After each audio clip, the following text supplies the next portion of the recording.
second straight season have defeated the Pearl River Kings in the Fred Page Cup. Okanagan Sun celebrating their third ever national championship. It's loose and there's the goal that the Heat needed. Penticton leads! Penticton leads! And it's Jerome Blake of Canada surprising the field with a win. Elmore, has he got enough in the tank? Yes! At a loss for words right now. Welcome to the inaugural episode of Okanagan Sports Pulse. My name is Bowen Assman, and I will be your host for this podcast. So let's give you a quick explainer on what OSP is. Each week, we will have a rundown on the week that was in the Okanagan, called the Weekend Roundup. Here, we touch on performances by teams and individuals across the area. That was impressive. Next, we interview someone in the Okanagan who has an interesting story to tell. The goal is to try and share a story and dive deep into asking a big question each week. And finally, to finish off our show, we will highlight our top performer of the week. This individual would have accomplished a feat that we feel is warranted to be signaled out and praised. As for me, I'm a reporter here in the lovely Okanagan. I've fallen in love with the area after having been raised in Edmonton, Alberta. I love sports and can't wait to dive deep into the sports world of the Okanagan.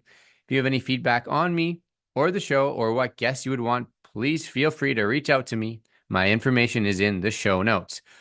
But let's get right into episode 1 and the Weekend Roundup. The Okanagan Sun have powered their way to another championship game. The football team, who competes out of the British Columbia Football Conference in the Canadian Junior Football League, finished the regular season with a perfect 10-0 record. And last weekend in Kelowna, the Sun walloped the Valley Huskers 50-19 to advance to their third straight BCFC championship game. They will play the West Shore Rebels in the final, who defeated them in last year's championship game. How dominant has the Sun been?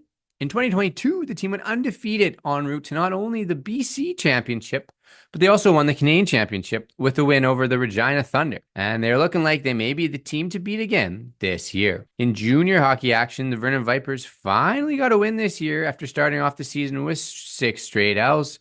Now, the BCHL is hosting its annual showcase, which takes place in Abbotsford from October 13th to 17th. But we will get deep into the weeds of the BCHL in our next segment. And in university sport, the UBC Okanagan Heat had an impressive weekend with 4 players winning Player of the Week honors in Canada West. In women's soccer, third-year forward Megan Sun won the award for her 2-goal game against the rival Wolfpack. She came on in a sub in the second half with her team trailing 2-1, scored in the 79th minute, then was hauled down in the box in the 90th minute in extra time before she was able to calmly step up and slot home the decisive penalty kick to give her team the victory. Now, the Heat women's team currently sit in a playoff spot with just 2 games to go in the season. They're 5 points up on their rival Wolfpack, so they will be chasing the 3rd seed, the Victoria Vikes, and those 2 teams will play each other in the weekend. And the men's team, now they were eliminated from playoff positioning last week, but they had their goalkeeper Ronan Woodruff win Player of the Week awards for a near perfect 2 games. He made 10 saves, including 2 key penalty kick stops, as the Heat won both matches against the rival Wolfpack. Woodruff set the team record for most career saves this year with 188, and he will almost surely be back next season, as a Toronto native is in just his 3rd year of eligibility.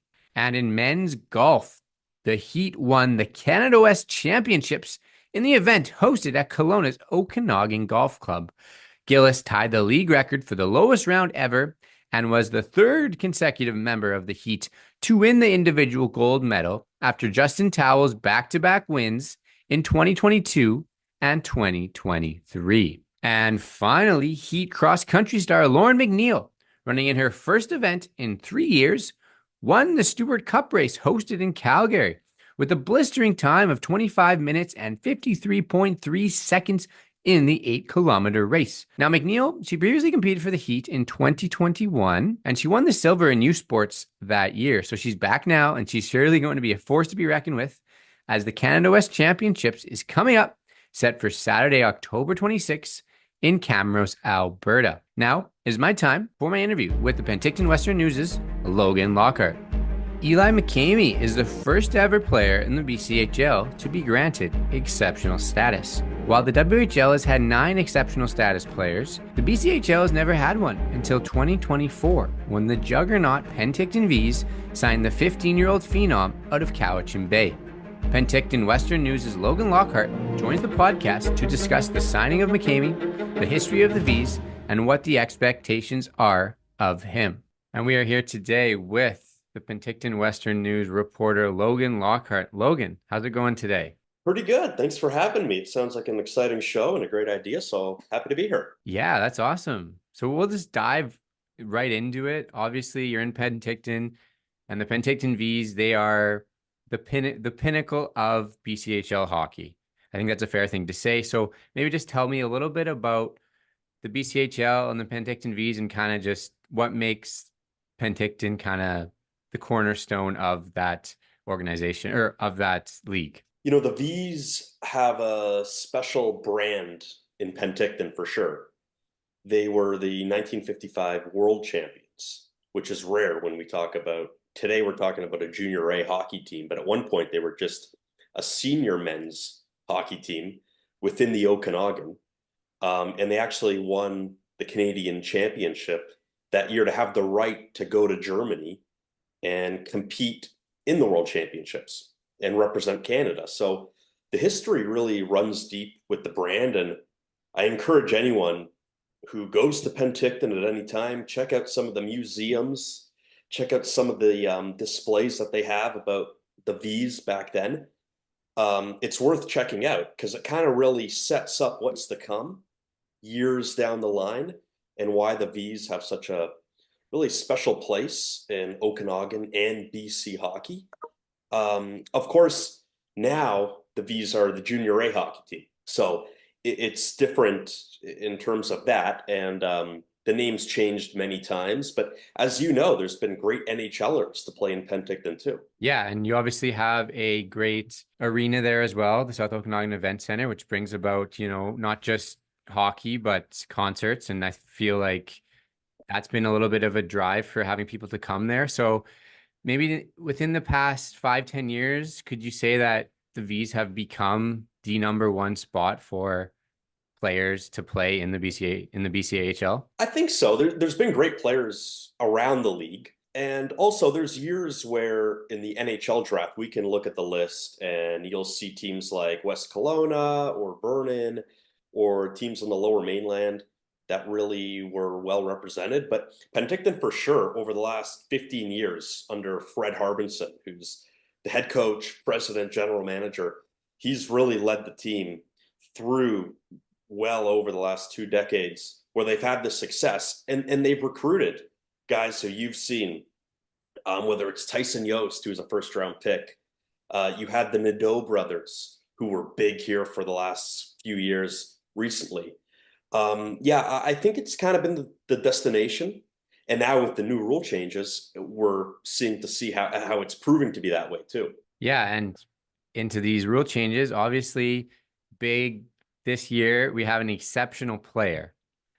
Now, did you know about this, having an exceptional player? Do you know that this was a thing in the BCHL? Obviously, we've heard about this in the WHL. There's been countless examples, including Connor Bedard recently. But yeah, did you know kind of about the exceptional status rule for the BCHL?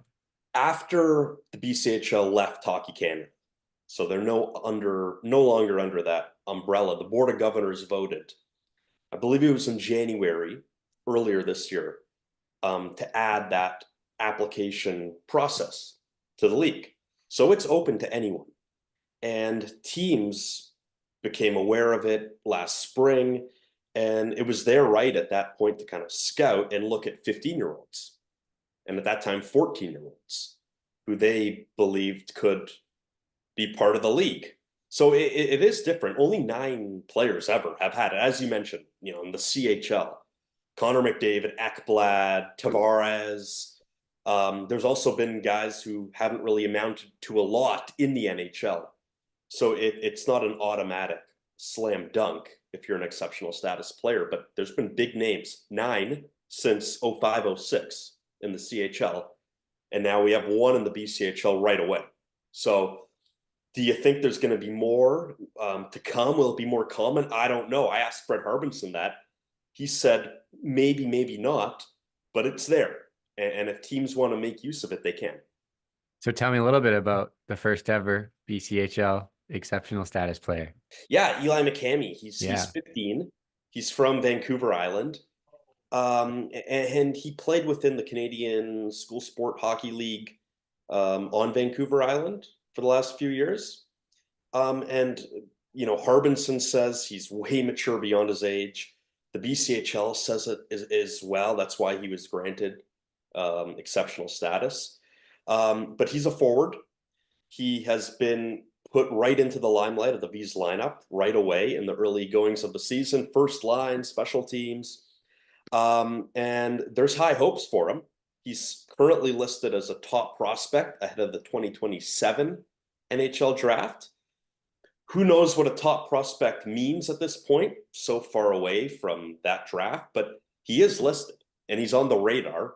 And he's going to draw attention to Penticton this year and the Okanagan when he goes to Vernon, when he goes to West Kelowna.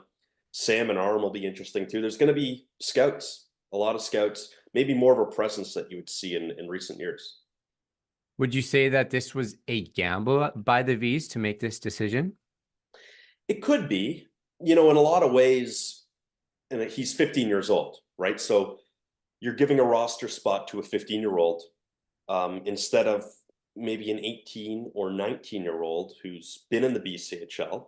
And at the end of the day, you want to win, right? So you better know that he's going to contribute and he's going to be someone worth putting in your lineup. Like, he's on the first line, right? So he's not getting minimal time on the ice right away. So he's a big part of this team already. And yeah, so in that respect, he's a gamble, but he's still very highly touted. Yeah, and we saw in a recent interview Ben Lipka did with Abbotsford News, he talked to the commissioner, Stephen Cocker, and I'll just read out a quote here about what he said. He said, "We wanted to create a program that can get the best athletes that are looking to go the college route and bring them into the system if they're ready. There are multiple different components to make up the program, and Eli and his family went through a process. He's obviously a hell of a hockey player, but he's also a great student and very mature for his age. After all the review we did, he received unanimous support to grant the status through our committee." So obviously, I think he, kind of lit up the youth kind of leagues and he was being scouted for that exceptional status. Why do you think he decided to go the BCHL route and maybe not through the previously traditional way of going through the CHL, WHL? Yeah, and I asked him that too, and he was very clear that he wanted to keep the education open. In other words, to go to the NCAA one day and go to a school that would provide him that. That's the thing about the BCHL and the role that it's playing now in terms of what players want to do. If they want to go to the NCAA, which has really blossomed into something much bigger than it was maybe even 20, 30 years ago. It's really a legit place to go. And if you want to be a high pick in the NHL draft, yeah, you can go to the NCAA. So he wanted that. And I think also, he's going to stay in the province. He's going to get an opportunity to have this spotlight under him. And it's a big opportunity and a big challenge. And he wants to take it. But when I asked Fred Harbinson, what makes an exceptional status player exceptional, one thing he mentioned was education too. So there's something, whether it's not just on the ice, but also off the ice, his studies that really stands out, and that maturity too. So, it's not just about, putting up 100 points in 20 games or something. It's really that off the ice aspect too that makes him exceptional, according to the team and the league, clearly. So this new, ways of scouting 14 and 15-year-olds, this isn't typical like the WHL or CHL where they'd be put through a draft, right? At the end of the day, it comes down to recruiting. Yeah, absolutely. So tell me a little bit, obviously, like we said, the Vees are a hotspot for recruits, but what do you think are some other factors that play into the reasons why Eli decided to go to Penticton? I assume he was being scouted by these other BCHL teams as well. Yeah, the Vees said they started looking at him last May. So, and not just recently, last May, a year ago, last May, so in 2023. So they had been keeping a close eye on him for, over a year. The facilities here are pretty good. We can compare it across the league, but I'm not sure what that comparison would look like. But I know that in Penticton, the facilities are good. You have schooling here, which I know you have in other communities too, but it's all there for you. There's history as well with the Penticton Vees. You talk about if you're in the OHL and you play for the London Knights, I think that carries a little bit of weight in terms of maybe other franchises. And it's no disrespect to any other franchise, but there's history and there's weight to it that I think is appealing to players. And especially when you're looking at recruiting, I think that says a lot when you go and look at players. And we're coming from the Penticton Vees, and I think it really speaks to the young players. Yeah, and you said you chatted with Eli, so maybe tell us a little bit more about like what kind of insights did you glean from him? He's really mature. Hmm. Beyond his age, he's a big fan of the game too. He listed off, when I said, who do you look up to in the NHL? He listed off maybe 5 or 6 different names right off the bat that he's really interested in. McKinnon is one. He really likes him. But he's also, someone who respects the history and respects kind of the franchise as well. Mentioning when you walk into the Vees facility, you see all the pictures of old players that have played there. Brett Hall, Paul Correa are some, and you see just really that tribute to the franchise that he's really into. And I think for a 15-year-old, that's pretty cool for someone to kind of latch onto that. So yeah, he likes that kind of stuff, and he's excited to get going. And he said he's also excited to play in front of the community and to get to know the community better. Have you noticed, maybe you've been in the community for a few years now, have you noticed more of a buzz? Obviously, the Vees are always, the top sports team to watch, but has there been any added excitement this year?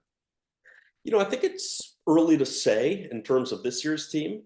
A couple of years ago, there were a lot of returning players, and they were looking to go back to back, and they ended up doing that, led by Bradley Nadeau, who was drafted in the first round by the Carolina Hurricanes. They didn't win the Fred Page Cup in May. The Vees, Surrey did. They were in the finals, but they came up short of winning 3 in a row. So I think there's a little bit of momentum in terms of bounce back, redemption.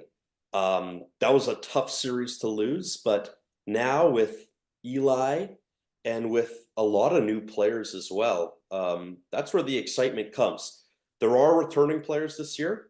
Last year, there was only 2, and they were the co-captains of the team. So there are some familiar faces, but again, lots of new faces as well, and it's headlined by Eli.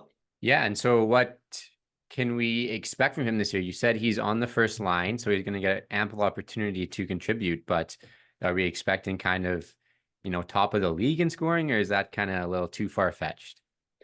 It may be, but it's also too early to say with him. We don't know how he's going to look. Obviously, kids older than him, in some cases 4 years older than him. So it is quite a challenge, but he is getting those opportunities. He started the first few games on the first line, special teams. The opportunities are there. Will he be point per game? That's going to be something to keep an eye on for the whole year. And I know across the province, it's definitely going to be, point A when you talk about scoring leaders, right? How often in the BCHL do we talk about, okay, who's at the top of the league for scoring? Unless there's a guy that we know, A, has this amount of excitement around him, or B, we know that he's a top round pick coming in the NHL draft. So it's rare that we kind of follow someone in the BCHL and how many points, but I think he'll be one early to watch. Still early though. And do you think is he looking kind of like, is there any physicality concerns? Obviously, you say there's like there could be a 4-year age gap between him and other players. So that, I think, obviously that probably went into the commissioner's decision of making him an exceptional status player, because you don't want to, injure a guy or anything. So has there been anything you've seen? There's been no talk of that, and nothing from I've seen too. He seems to kind of fit in well. He scored in the second game of the season too, so he scored his first career goal. So he's off the schneid. We're not waiting for him to bury the first one, so he's there.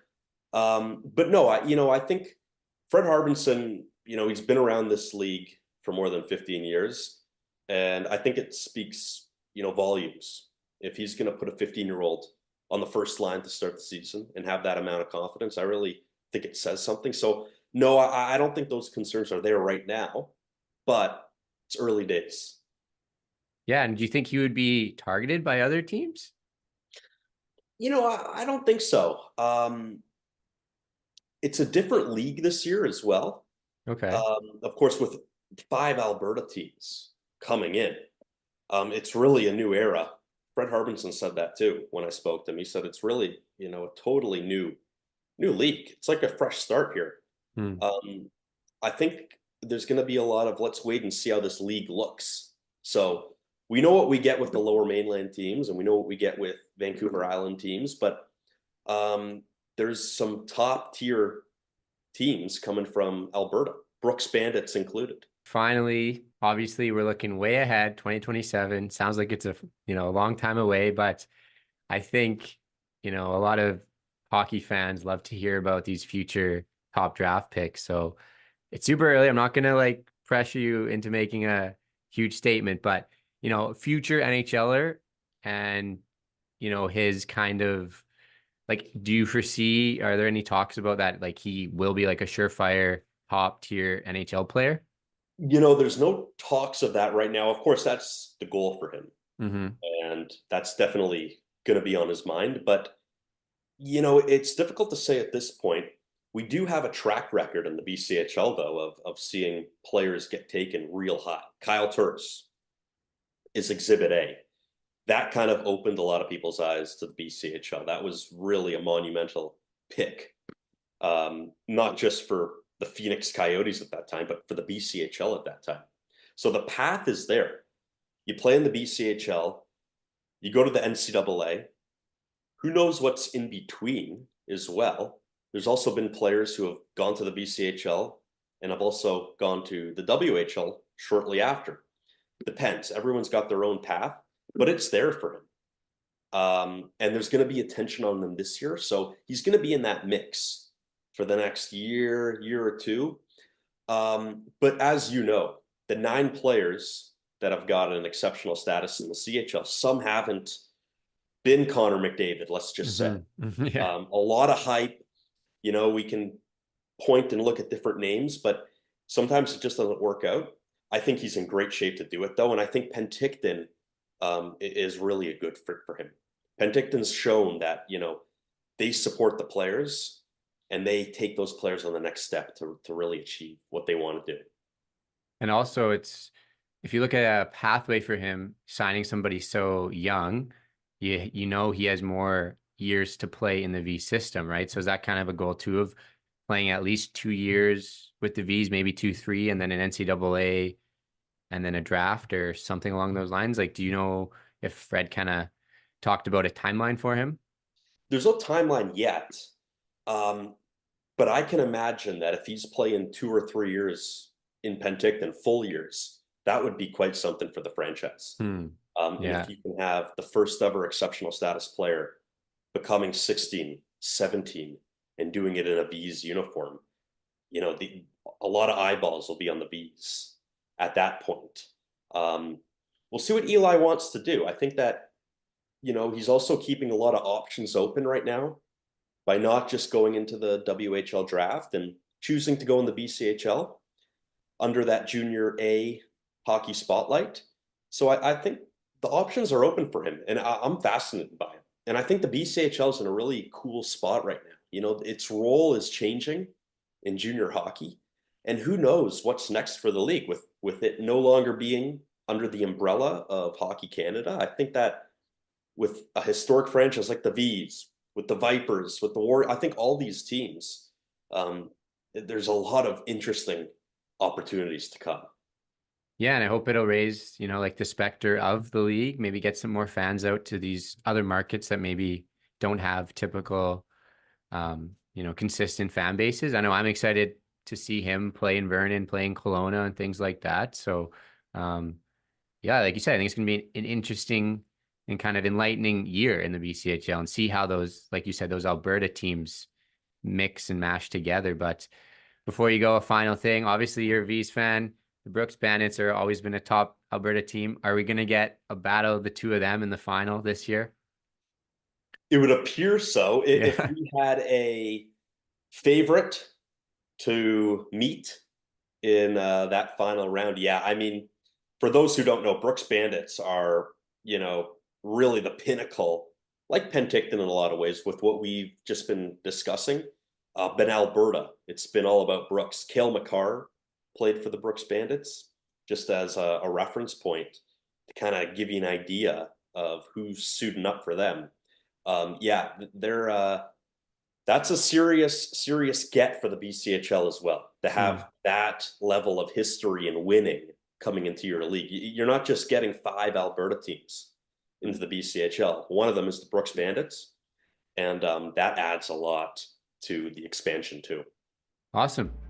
Well, I really appreciate it, Logan. Thanks so much for coming on. Yeah, no, anytime.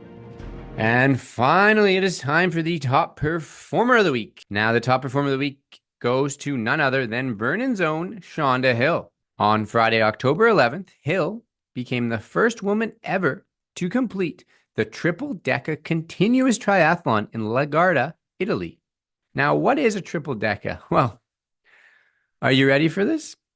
It's a 114-kilometer swim, 5,400 kilometers on the bike, and a 1,266-kilometer run. Now, Hill finished the race in, a mere 41 days. So that was 41 consecutive days of racing. It's absolutely insane. It's actually like unfathomable to me to imagine doing all that consecutively and consistently. And just to give you some perspective, 5,400 kilometers is akin to going from Vernon to New Brunswick, all on the east side of Canada. It's unreal.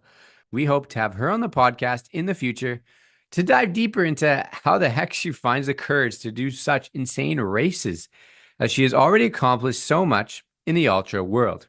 Well, that's it for the show. Thanks for listening. Please like and subscribe wherever you get your podcasts, and I will see you all later.